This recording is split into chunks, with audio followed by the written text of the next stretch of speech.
Bread is the foundation of our daily meals. It's the #1 food on the tables of people all over the world. And very good reason. It's the most economical source of the elements needed to provide energy and help build strong bodies.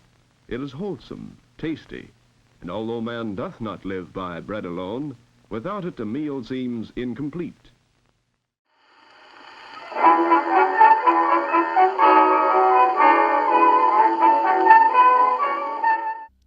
Hi, I'm Marlene Campbell, the Cultural Programmer with Culture Summerside, the Arts, Heritage and Culture Division of the City of Summerside. We oversee 5 historic sites and do year-round programming.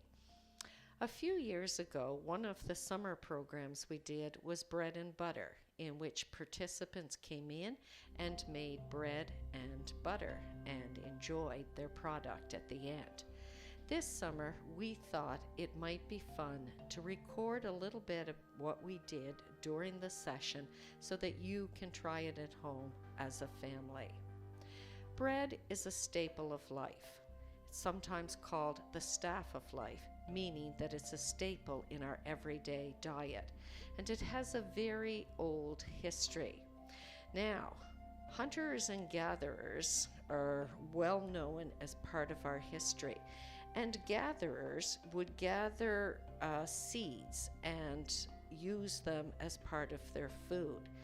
Grain, it's part of the grass family, which produces a head or a kernel, berry, or seed that then can be planted to produce more seeds.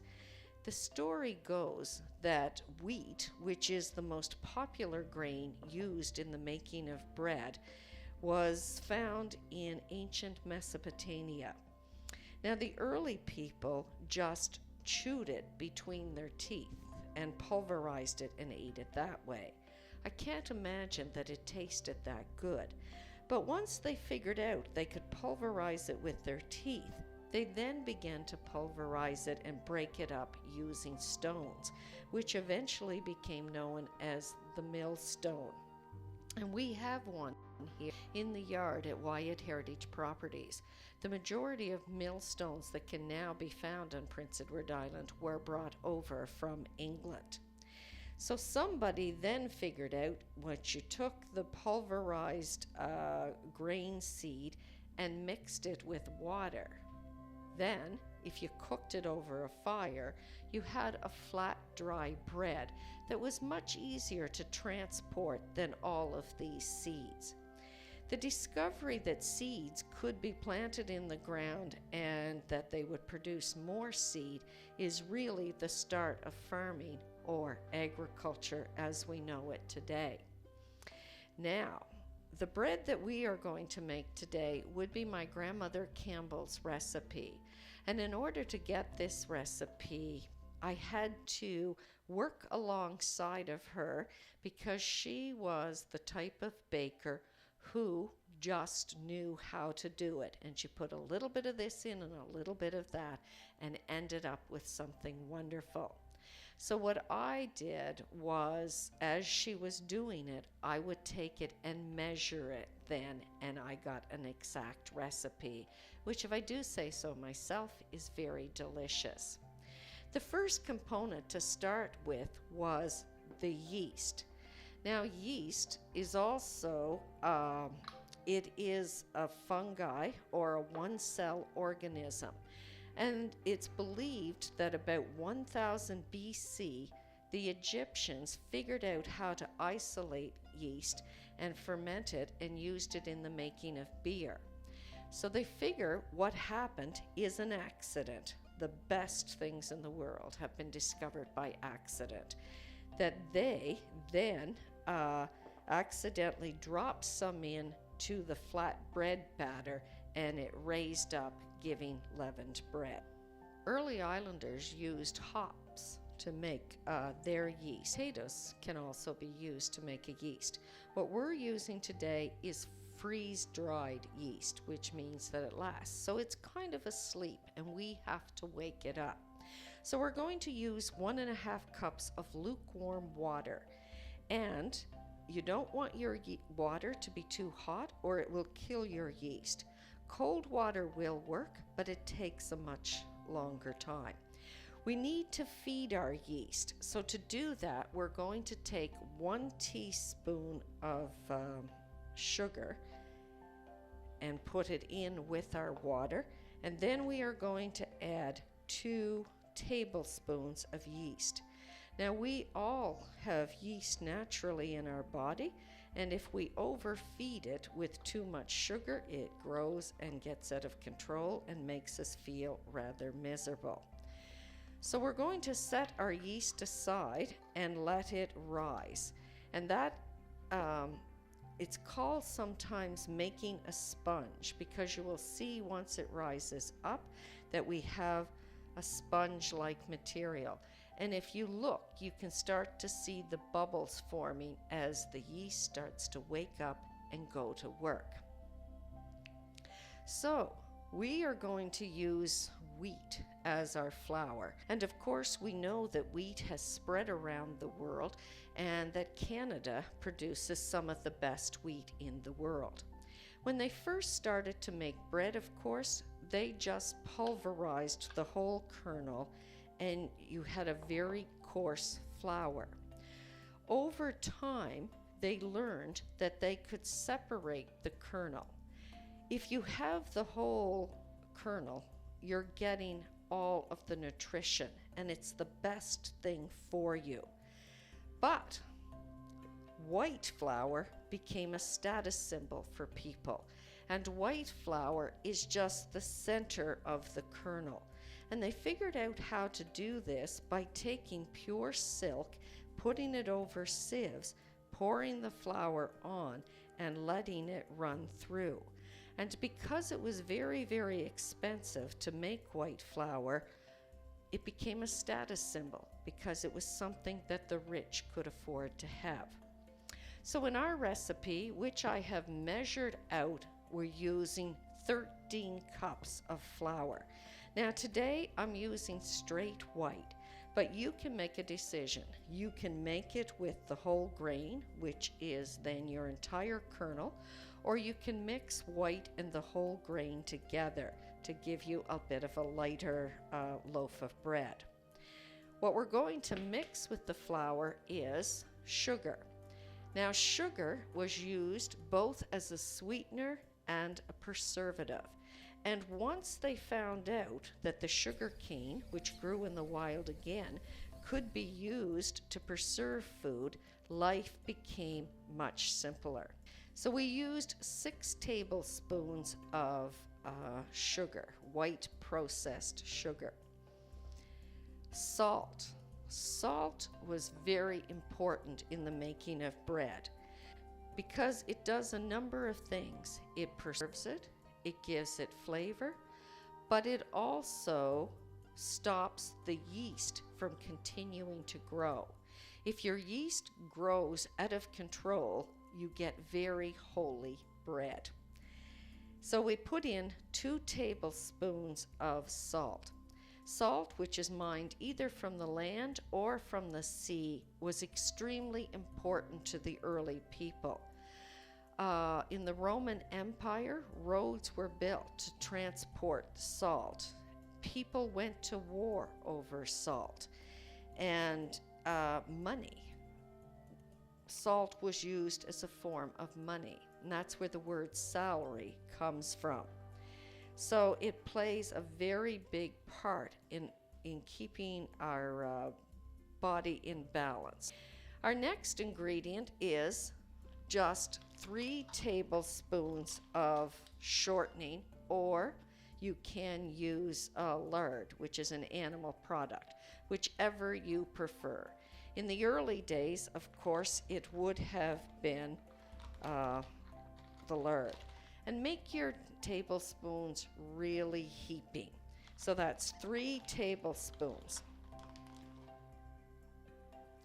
Now, in early days, in biblical times, for example, the making of bread was women's work. But in the king's palace, it was considered so important that men had the job of being bakers. And in the Greek early days of Greek civilization, the making of bread was so important that free men did it. And that's free men means they weren't slaves, because much of the work was done by slaves. In the Roman Empire, welfare, so that means the wellness of a person, welfare was paid in grain and salt because it was a staple in life. Now, you can see how our yeast is really starting to grow here. We're going to allow it to get a little bit higher to get a really nice sponge. Now the shortening adds tenderness to your bread. So you can see how our yeast is starting to rise. We've gone from 1.5 cups up to 2. And if you touch it, see, it's spongy. It's like a sponge. So some of the older people often called it setting the sponge. We talked about bread being the early form of welfare payments to people. We often refer to money as bread because, of course, we go to work to earn the money to buy our bread. And the butter, so bread is the staple. The butter, we work for our bread and butter. The butter is the luxury things that we buy from working. And of course, butter makes everything better. So bread is very limited in the number of ingredients that are in it. All you need is your flour, your salt, your sugar, your shortening, and your yeast. So if we look at that, we realize that is not going to hold together. So we need something that's going to bind it together. And some recipes call for milk. Our recipe uses water. Again, you want the water not to be too hot, nor do you wish it to be too cold. So we're going to add to it 3.5 cups of water. So add it in. I'm not going to add it all to begin with because just to check that we don't overdo it. And you know what?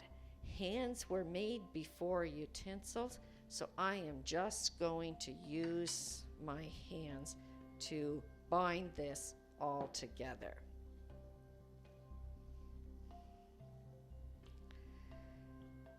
So it's said that one seed, when milled, can make up to 20,000 little particles of flour. I find that pretty hard to believe, but that is what the research shows. So again, though, when you look at how refined this white flour is, I guess it is a possibility. Now you can buy bleached white flour, and that means a chemical has been added to it to make it even whiter. So you can buy it bleached or unbleached. You also will notice on the bag of flour that it's probably going to say enriched. And that means that different minerals and vitamins have been added to give the most nutrition possible to us. So you can see how I'm beginning to bind it all together. And once we get this all mixed, we're going to turn it out onto the counter to knead it. Kneading is basically the practice of breaking up the gluten, the protein in the flour, and it will make it more tender. So as we turn it out, or put some flour onto our board so that it doesn't stick for us. And if you like a white bread, but you'd like to have it look like it has a little bit more of the whole kernel in it, you can then use what you're going to knead with into it. Now, in ancient times, back in Rome and things, people often made their bread at home, but they didn't have an oven to cook it in. So they would take it to the community oven, and everybody cooked their bread there. A bread was originally just cooked over wood fires. Then they started to make clay ovens, and then we eventually ended up with the ovens that we have today. So when you begin to knead, there's a real art to kneading. You take the palm of your hand, the back part, and you push down on it, and you roll it, and you pull it back towards you. This is a wonderful way to build muscles, and it is just one of the best ways to get rid of stress and maybe a little bit of anger that you're carrying, because it's hard work kneading, and you roll it around. So you're trying to make this bring out the elasticity in it. And many people say that the perfect loaf of kneaded bread has the same touch to it as a new baby's skin or a new baby's bum. And one of the ways that you can start to tell if you have kneaded enough is when you push into the bread and it rises back up, you know that you have done your job. Now you can also over knead, so you don't want to do that. And this is the part that takes a little bit of expertise to learn, is knowing how much to knead your bread. And I think the best clue is when the stickiness starts coming out of it. You can just feel how this pile of dough, and that's what we call it right now, is dough, begins to change. To do a really good loaf of bread, you probably should knead about 10 minutes. And on a hot summer day, like it is today, that will really bring the sweat out on your brow. On PEI in days gone by, housewives made bread every day, especially if you had a large family, because again, it was a staple of life. The only day they wouldn't make bread on was the Sabbath, because that was the day of rest. So imagine it's a hot summer day, you're cooking with a wood stove, how hot your kitchen would be. So women got up very, very early in the morning and made the bread before the heat of the day. Sometimes they would set it at night and then let it rise through the night and get up and cook it very, very early in the morning. So once you have it kneaded, that it feels very elastic or as tender as a new baby's bottom, put it into a ball, and then you're going to take some shortening and just lightly rub it across the top. And this is to keep it from getting hard on top as you go to let it raise. And you're going to double this in size by back into the pan, and you have to cover it to keep it warm so that it will rise up for you. So we put it in the pan just like this, and we're going to put a tea cloth on top of it. Now bread, because it was a staple in life, and early governments felt it very, very important to keep the price of bread accessible to all people. So they controlled the price of it. And bakers who were found to be cheating could be in very severe trouble. And I will tell you a little bit more about that when we go to divide it into the loaves. So we're going to take it, you put it back in your pan, you greased the top of it to keep it from getting hard. Take a nice clean tea cloth, put over the top of it, and then you want to wrap it in a blanket to keep it warm so that that yeast can really do its work and rise up. Some people put it in the oven at a very low temperature. However, I never do that because there's always that possibility you can forget and turn the oven on to a high degrees. So you just take it and you set it on the counter, a nice warm area. You don't want it in any drafts, and you just let it do its work, and we will come back in about half an hour and see what that dough looks like. So we are back, and you can tell by the mound here that things have successfully raised while we were away. So just take off your covering, your tea towel. See how nice it has risen in the pan. Now, you're going to take and you're just going to pound that to take all the air out of it. You can see the little air bubbles. So you beat them down and make them disappear. Now your pans, many good bakers never wash their bread pans because they would like them to get seasoned up, or at least that was always the story that was told to me. So I have taken 3 of them and I have greased them. Going to do the 4th one, so just take a little bit of your shortening or your lard and just go around your pan so that it doesn't stick to it.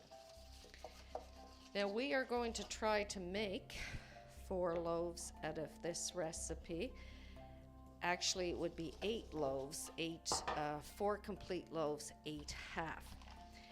When you come to do your bread and dividing it up, I always use a knife. Now, they still do weigh the bread so that each loaf is an equal amount. And you'll want to put a little bit of shortening on your hands so that the bread doesn't stick to it.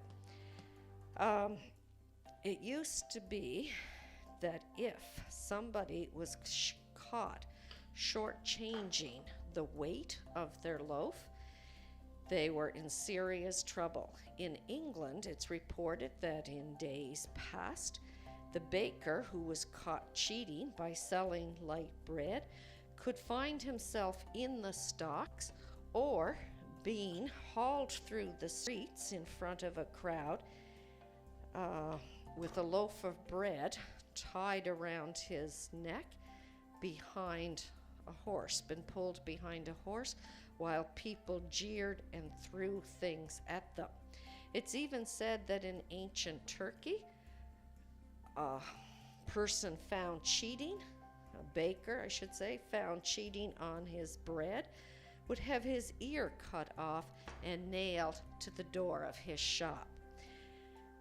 Of course, we know we've had our recent bread scandal in Canada, but I don't think that happened to any of the parties involved.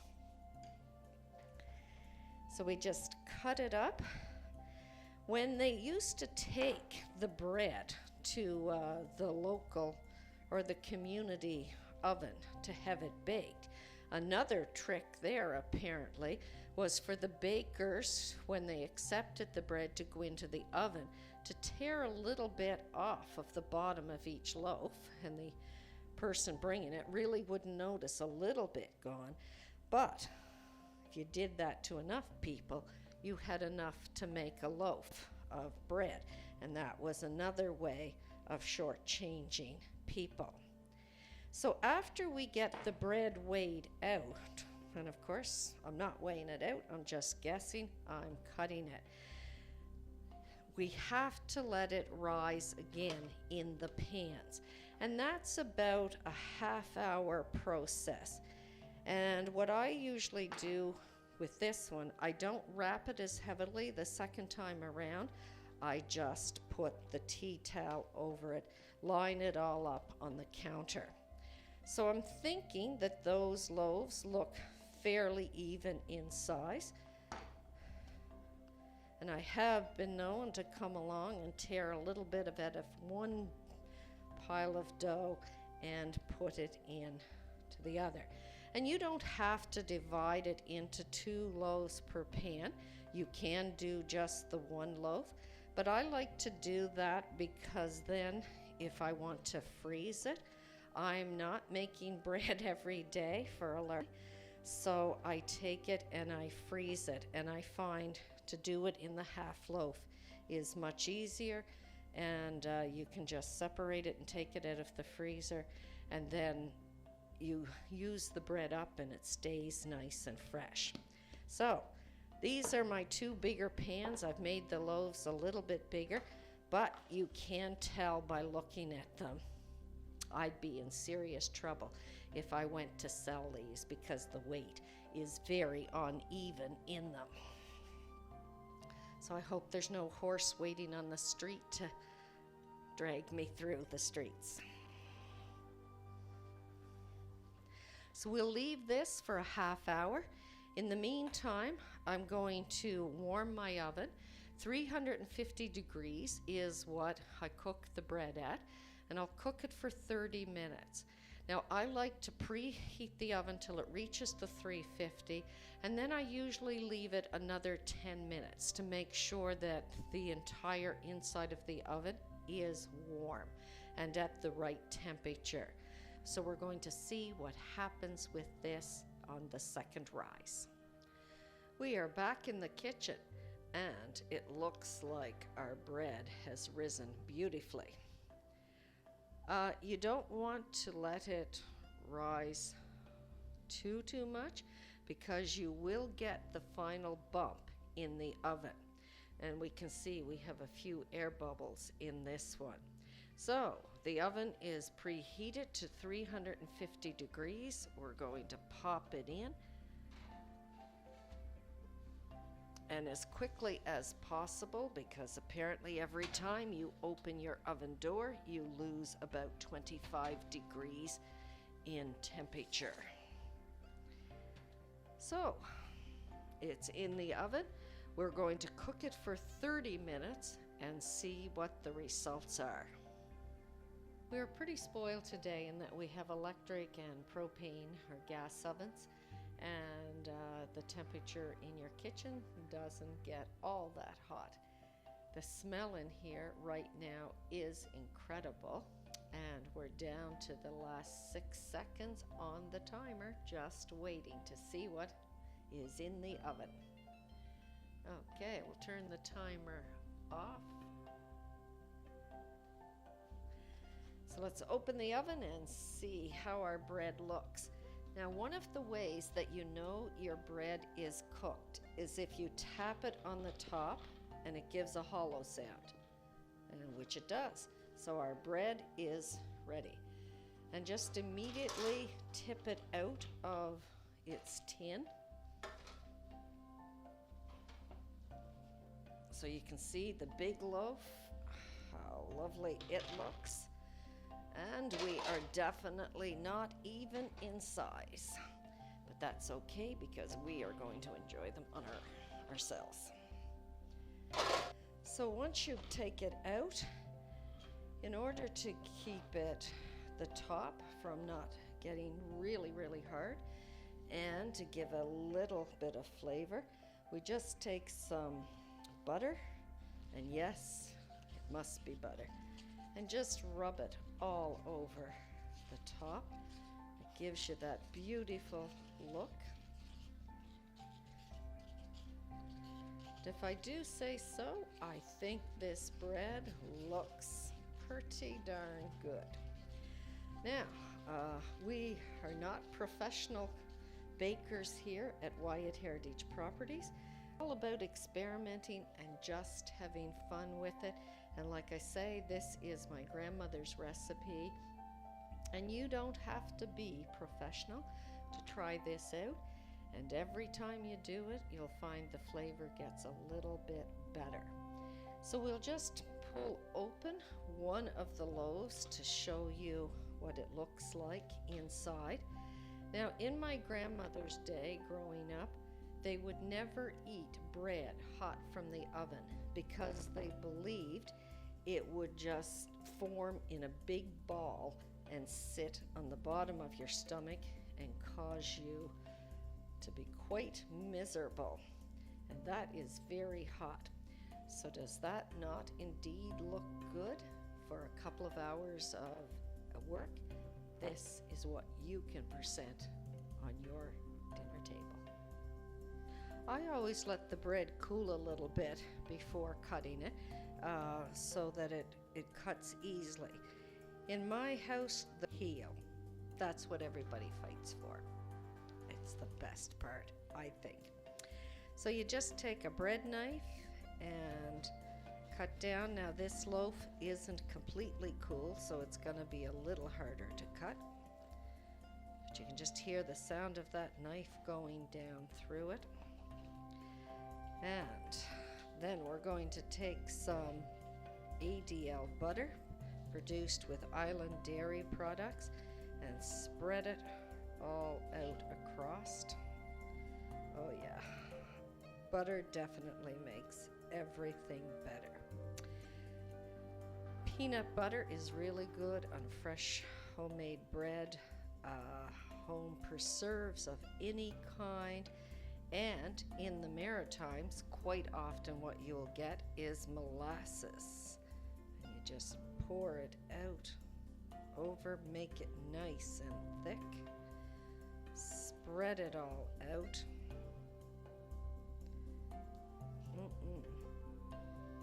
And then, of course, you can top it with a piece of cheese. It is a little taste of heaven. Just run it across, and if you really like molasses, you can do another layer on top of the bread. And then, all up to you, whether you slice it to make it a little bit easier to eat or just pick it up and eat like this. Perfect with a fresh cup of tea, a glass of milk. I hope you enjoyed making bread here at Wyatt Heritage Properties. Be sure to give it a try.